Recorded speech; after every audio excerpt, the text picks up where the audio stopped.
This morning on Education Nation Today, the country's best colleges. The Princeton Review is out with its annual rankings covering everything from the top dorms and food to the schools with the best financial aid. And here to walk us through the list is Rob Franek. He's the author of Princeton Review's The Best 376 Colleges. Rob, good morning to you. And thanks for inviting me back. Yeah, of course. It's always great to have you here because you give us such clarity. You ranked 62 different categories, from financial aid to campus services to even quality of life for some students. How were these lists compiled? Well, the difference between the best 376 colleges and every other college guidebook out there, as well as college research website, is that we go directly to whom we would consider college experts, current college students, 122,000 of those students this year. So we have an online survey that sits on PrincetonReview.com, and they come out and fill it out each year. So you get an authentic voice. And on the question of great financial aid, which is, of course, the thing that everybody really cares a lot about, number one was Swarthmore College. Swarthmore College. And, you know, it's not too surprising because it's been a usual suspect on that great financial aid list, as well as our number one school in our best value colleges list.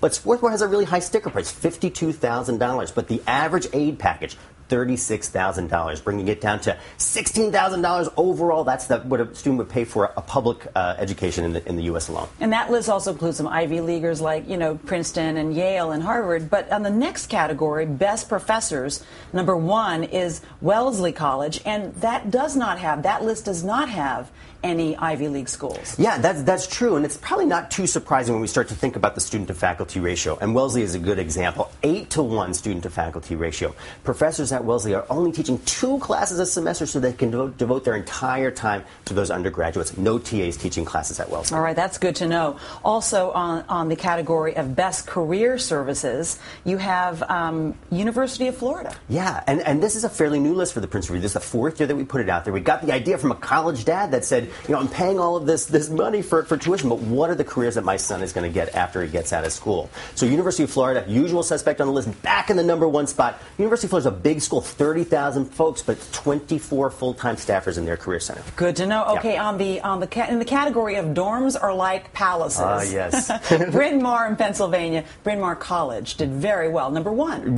Really, it has done well in lots of Princeton Review rankings, but the residence halls there are truly palatial. One of them is called Rockefeller, and it is a gift from John D. Rockefeller, built in 1904. There are fireplaces, there are window seats, wonderful lead glass windows. It is glorious. Okay, and on the category of best athletic facilities, number one went to Atlanta to Georgia Tech University. Well-deserved. Georgia Tech, one of the premier engineering schools in the country. 12,000 folks, but it has world-class athletic facilities, from a great aquatic center, tennis center, climbing walls. There's several golf courses, and then there's a wilderness outpost a little outside of Atlanta for Georgia Tech kids. And on best campus food, this is a very big issue for everyone. You've got number one on that list is Wheaton College in Illinois, the one in Illinois. The one in Illinois. That's true. Wheaton College in Illinois, it's a small school, 2,400 students, but there are 3 dining halls to service those students. All the food at Wheaton College is made from scratch, and all of the produce is bought locally. So it's an amazing school, both academically as well as quality for life. Okay, the most beautiful campus you've got number one is Florida Southern College. Florida Southern College, and it is an exceptional place. It's a 100-acre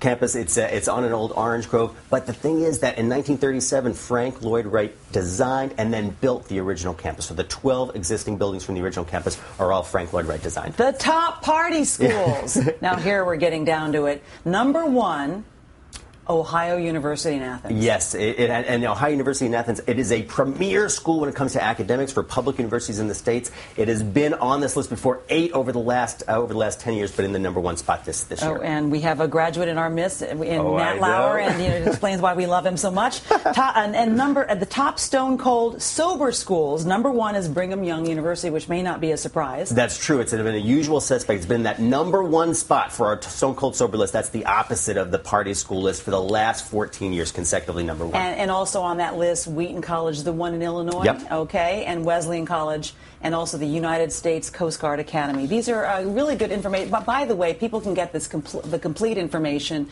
for the top list of Princeton Review's top colleges on our website at todayshow.com. Excellent. Thank you so much for your information this morning. Pleasure to see you.